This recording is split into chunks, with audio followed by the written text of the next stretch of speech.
Somos el grupo número 4 y está conformado por Farid Rivadeneira, Yandri Peralta, José Mendieta, Mario Zambrano y mi persona Brian Mesa. Nosotros vamos a hablar sobre las variables que intervienen en la extracción de petróleo. Sobre las variables de presión en los métodos de extracción de petróleo y gas. Antiguamente se recogía petróleo sobre la superficie en los grandes depósitos de agua y en los depósitos llamados pozos poco profundos. A mediados del siglo XIX se emplea la extracción mecánica del petróleo con la ayuda de las torres de perforación. El primer pozo perforado fue en Estados Unidos del año de 1859 por Edwin Drake.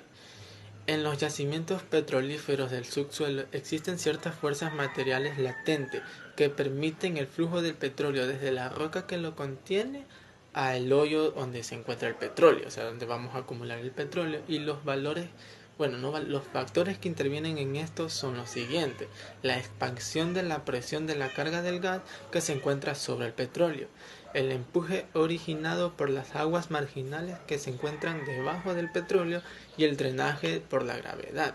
La gran fuerza creada en el petróleo por la acción de cualquiera de estos factores permite que el líquido fluya desde las zonas de alta presión a las de baja presión por la vecindad del pozo. En la actualidad que existen tres métodos fundamentales con lo que es la extracción del petróleo, que son los flujos naturales o manantiales, la elevación artificial del gas o compresores o las bombas profundas del bombeo mecánico. El papel de la variable temperatura en la extracción del petróleo, específicamente en la destilación atmosférica y al vacío. La destilación es un proceso de intercambio de calor y masa, utilizado para separar mezclas líquidas cuyos componentes se diferencian por sus puntos de ebullición. El proceso de destilación puede realizarse mediante esquemas continuos y discontinuos. En procesos discontinuos, la mezcla es separada en componentes individuales. En proceso continuo, la destilación permite simultáneamente obtener dos o más productos en condiciones estacionarias del proceso. El proceso de destilación se lo realiza en las denominadas columnas de rectificación. Para generar la corriente de vapor, por parte inferior de la columna se introduce calor en forma de vapor de agua, y para generar corriente líquida reflujo se elimina el calor excedente en la parte superior de la columna, condensando la cantidad correspondiente de vapores. El crudo, al ser sometido en la destilación, es separado en fracciones con estrechos rangos de ebullición. Este proceso implica diferentes etapas: calentamiento, destilación, fraccionamiento, condensación y enfriamiento. Para una racional y óptima utilización del crudo, este es sometido inicialmente a destilación atmosférica y posteriormente su residuo a una destilación al vacío. En este gráfico observamos el diagrama de destilación atmosférica y al vacío. La simbología de este diagrama es la siguiente: H- hornos tubulares, C- columnas fraccionarias, R- refrigerantes, S- separadores, C1, C2, C3, C4, metano, etano, propano, butano, E- estabilizadores. El crudo desalado y estabilizado pasa por una serie de intercambiadores de calor entre 250 a 280 grados Celsius, a su vez en un horno tubular de 350 a 370 grados, para desembocar en una columna de fraccionaria de 30 a 50 platos. La parte de gas pasa por un refrigerante, después por un separador donde obtenemos gases, agua, gasolina no estabilizada. Los productos que no se lograron transformar regresan a la columna fraccionaria. La parte líquida podemos obtener querosene, gas oil, que pasaron por una columna de 4 a 10 platos.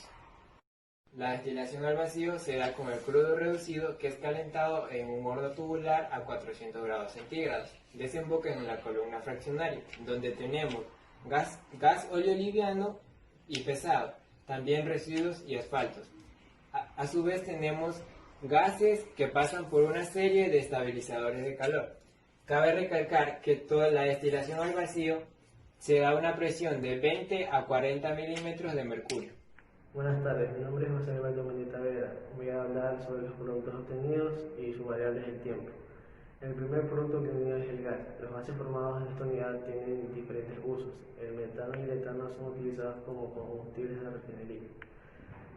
La gasolina. Este producto tiene un rango de ebullición de 50 a 180 grados Celsius. Al ser establecida se obtiene gas liviana, la que una vez desulfurada se utiliza en la preparación de la gasolina comercial.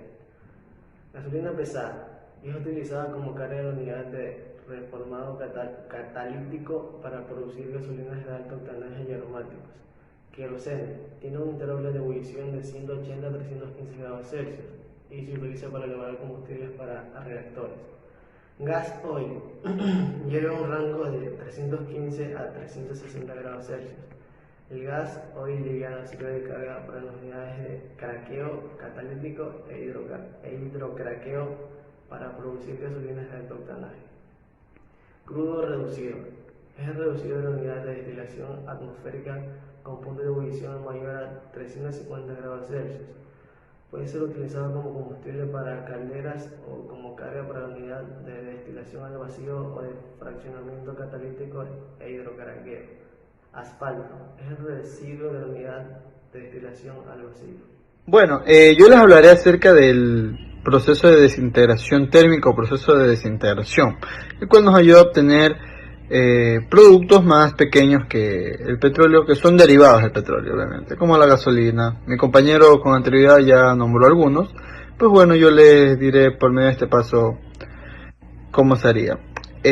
Bueno, quisiera dar un preámbulo diciendo que para el petróleo crudo se le pasa primero por una serie de operaciones para llegar a un producto final. Por consiguiente, en una refinería se hace una serie de pasos o unidades procesadoras individuales de diseño y operadores específicos para que al producirla tengan una mejor eficacia y un mejor producto para la competitividad en esta industria que es la industria petrolera. Existe mucha competencia, por ende el consumidor va a querer un producto de mejor calidad. Bueno, sin más preámbulos quisiera dar inicio a lo que es la explicación del proceso de desintegración térmica. Bueno, en los primeros años consistía en exponer un flujo de corriente de gasoleo a la acción de temperaturas altas en presiones moderadas mediante tubos de acero. Luego de esto se procedía a llevarlo a una cámara grande donde se procedían a separar los gases, los vapores y los líquidos. Pues bueno, los vapores se condensaban, los líquidos se separaban por un proceso de fraccionización de forma usual. Pues bueno, también se podía era vertir el petróleo, vaporizarlo y después someterlo a la desintegración. Bueno, por muchos años hubieron muchos procesos que fueron de gran relevancia para esta industria. Uno de los más comunes fue el proceso de tubos y tanques.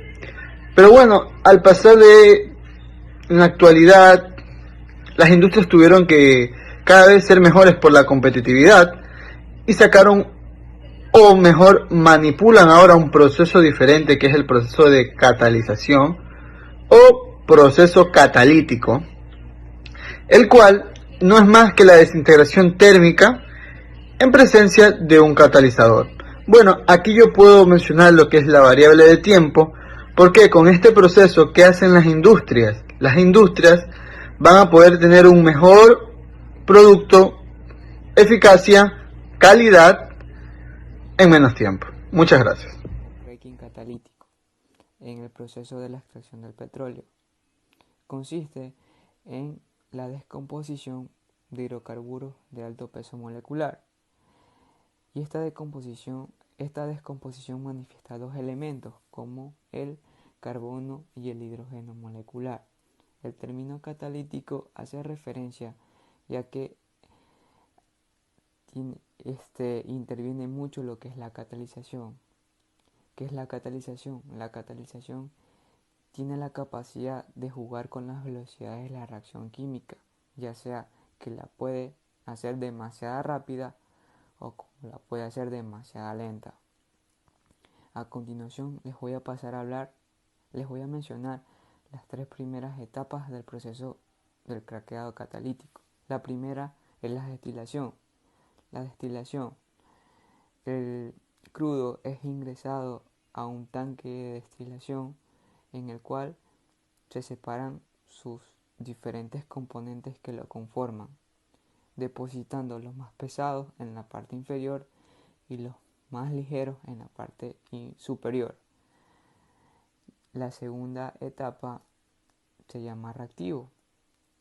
El gasóleo es ingresado y transformado en gasolina y combustibles de altos octanajes. Y la tercera es el regenerado.